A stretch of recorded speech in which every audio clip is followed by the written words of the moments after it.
What up, y'all? Just got finished coming back to y'all. Been gone for over a week. I have a whole bunch of videos that I have to sit there and be able to do reviews on. I don't know if I'm gonna go back and make up on them, or if I'm just gonna pick up from where I'm left off. I'm sure I'm sure that y'all probably have watched it by now. Me giving you a review. I just like to stay current with my review so that I can keep my story going as far picking up discussions for what we did the last time we was watching it. So. But if this is the first time that you see me, my name is Struggle Bear, and this is my channel, and I would like for you to sit there and watch this video, or subscribe if you like it, and like and comment and engage with me, because I do respond to all my comments one way or the other eventually. But right now I'm coming to you with Queen Sugar, and I think this is episode 6 of season 1. Not sure, but it will be in my comments, in my title when I sit there and upload the video. But let's get started with this, because I still have, I'm still on. Just to sidestep for a second.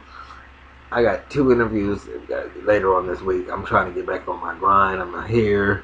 I still, life goes on. You still got bills to pay. Lights to keep on.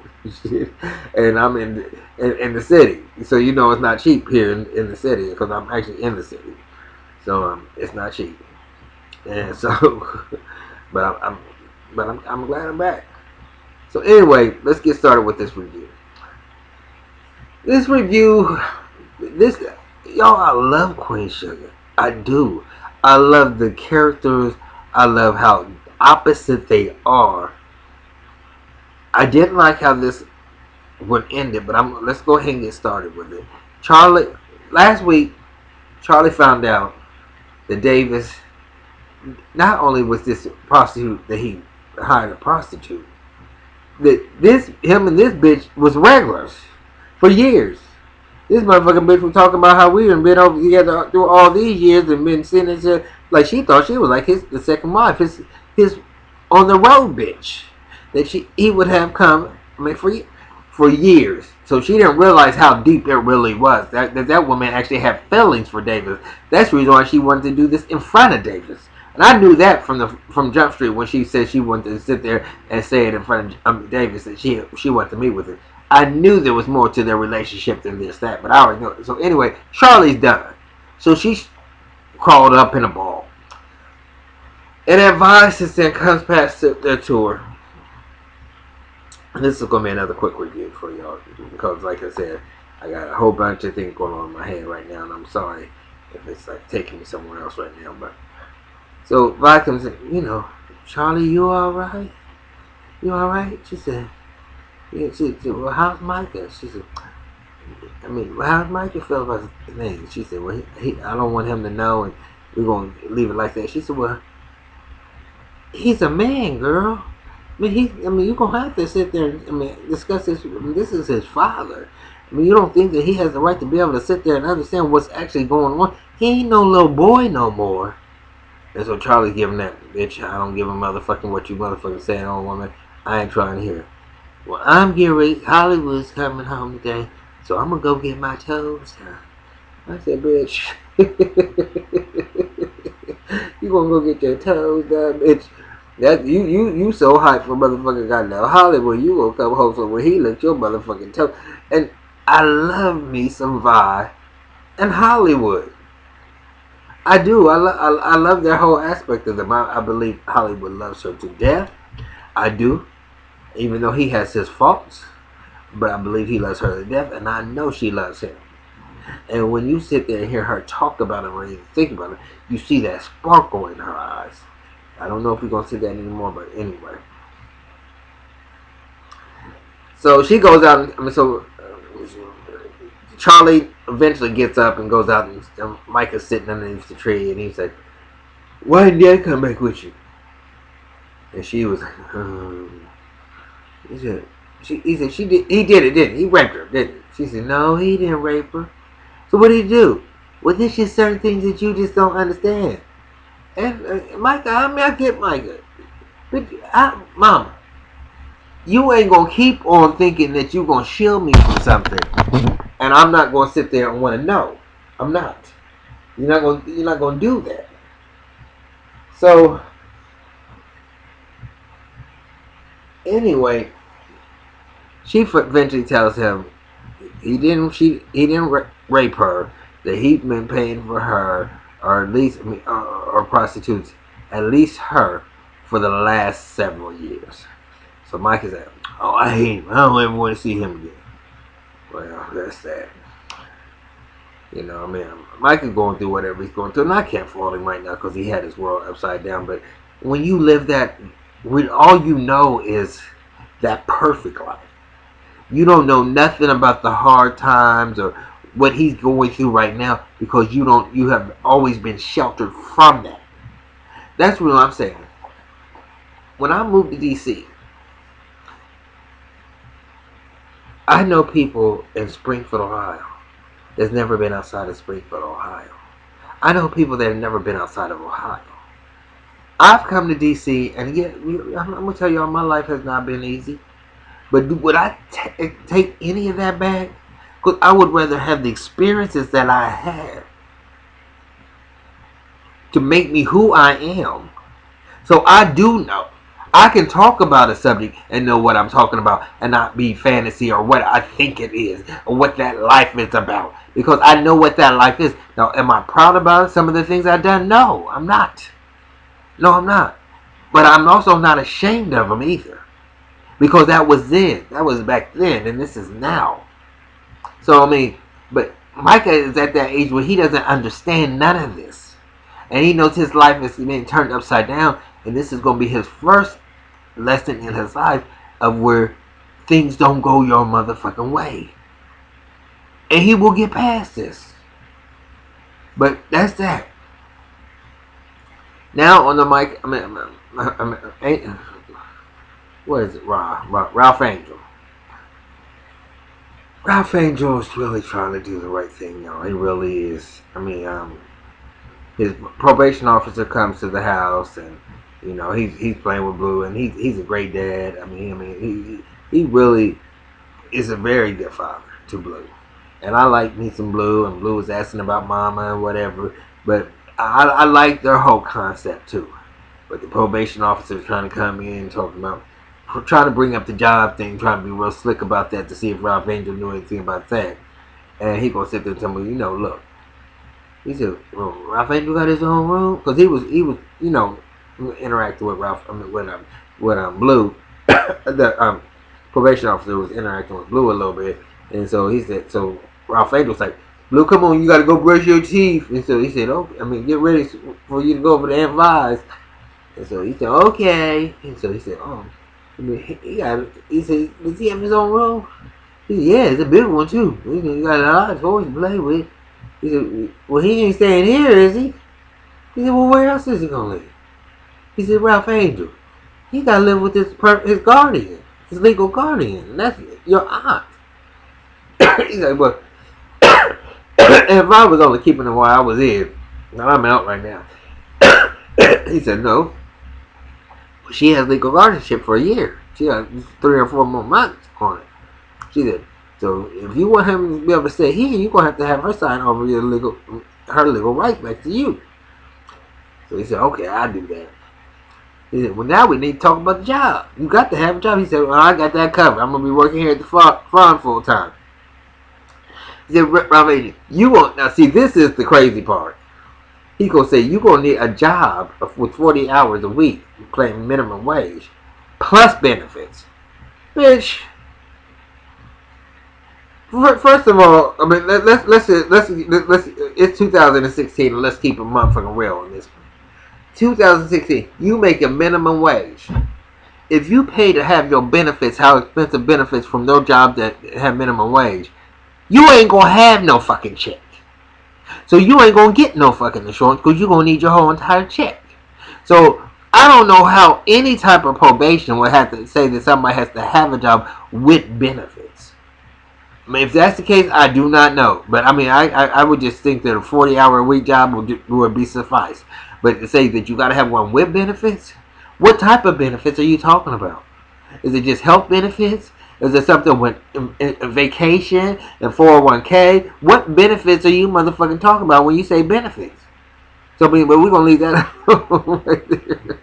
Because that shit threw me off a little bit. He talking about that. He said, well, we got that covered. Because I'm going to have to, my sister sit there and just put me on the payroll. I don't see no problem with it. But Charlie is going through this whole thing where she feels like everything's happening. Because it all spins off with, they was getting ready to get something for the farm. They were going to feed the sugar cane or do something. And it was going to cost $3,000 something. So Charlie's card was declined. She called the bank. It was because of $10,000 that Nova took out for So Sweet or whatever his name is. So she goes over to Nova's house. Now last week, y'all, I know I called this last week talking about that girl that Nova went on the radio station with, liked her. Well, Nova, these shows right now, and I don't have no problems with it because first of all, y'all know that what I'm attracted to is the trade. It is a dude who has a wife, girlfriend, baby mama, whatever. I mean, I like a nigga who still likes pussy. I do, and that's just the way it is. So I mean, so I not nothing that I have against bisexual. I mean, relationships at all. But it just seems like there's so many freaks in this motherfucking world because Nova's a motherfucking freak. She all over that girl like you would just see. So they sitting there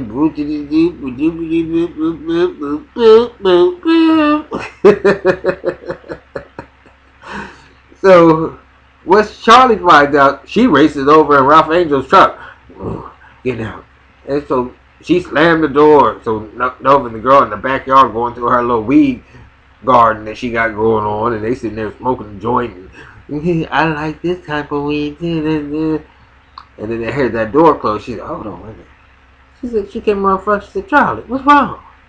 Girl, you ain't going to be just using my money any type of way. You ain't going to be stealing my money. She said, girl, look, I was going to tell you, no, you could have, but the bank beat you to it. And so she was, rightfully so, she was going off about the whole shit. But Nova sitting there saying, look, regardless, you sitting there trying to get all indignant about this. Wonder if it was Micah. And she said, well, first of all, you ain't going to count my motherfucking money for me.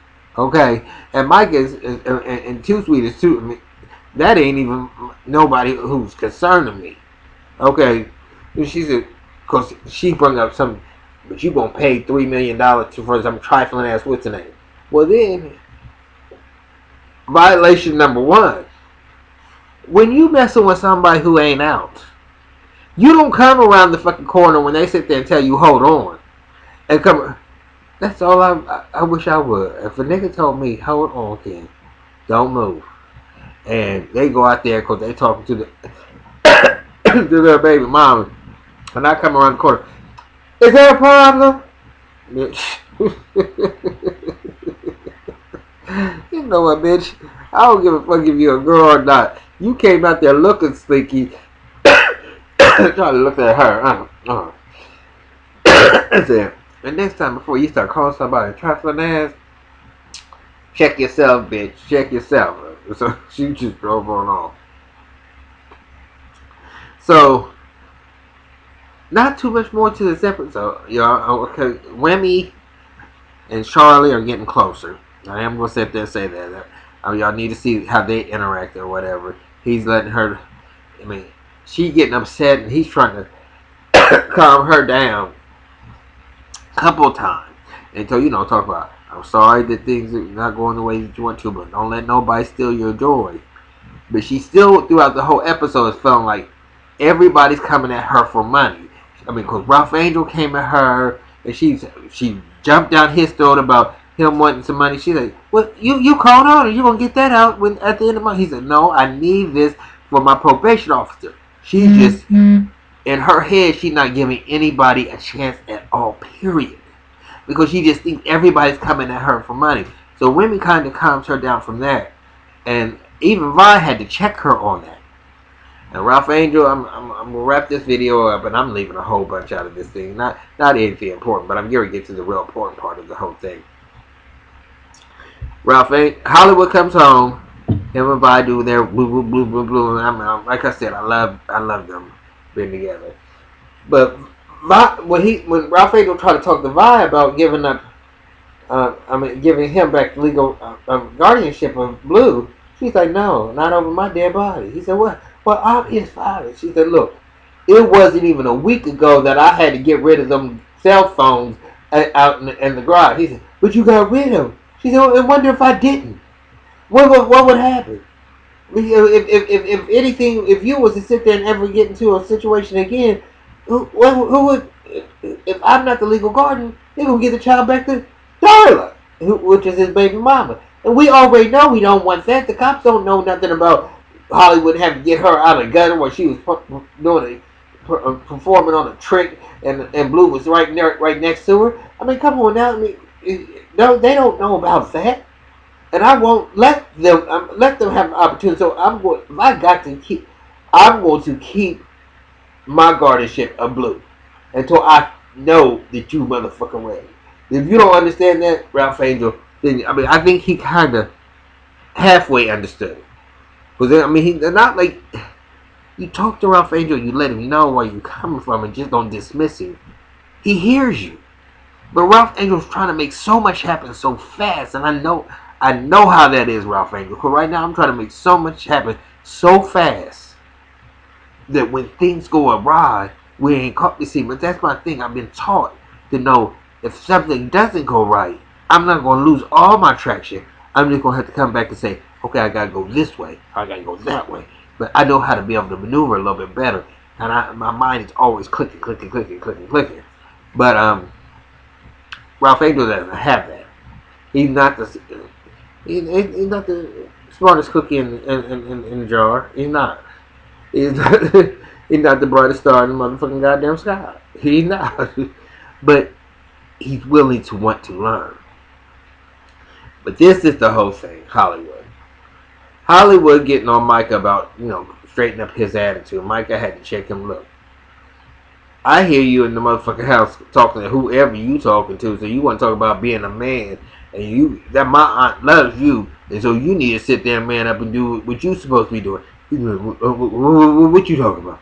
He said, I heard you on the phone with whoever you was sitting there whispering to or whatever. He said, you need to sit there and check. He said, no, it ain't what you see. Well, ain't what you see, it's what you saw. It's what you gonna see. Cause motherfucking goddamn Regine came up out that car talking about where he at. Like she the last crackhead on the motherfucking face of the earth, even though she bipolar. But that bitch is acting like she cuckoo for motherfucking goddamn where he at? Where Hollywood? And so everybody was sitting there saying, oh, and then Hollywood. And then Vi hears it saying Hollywood. And then Hollywood turns around and sees that it's damn white, whatever her name is. I can't remember what her name is. And his jaw go, ah. And she said, I'm his, he said, this is my ex-wife. My wife, we're not divorced. We ain't divorced, Hollywood. We not, Hollywood, where's my baby? Where's our baby? Baby, your baby is dead. I mean, you had a miscarriage. You ain't recovered from that yet. You was, what type of cycle?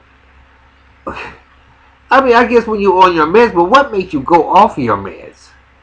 If you know that you're crazy, why would you, if you know that you're crazy, why would you go off your meds so that you would start thinking crazy thing like, where's your child?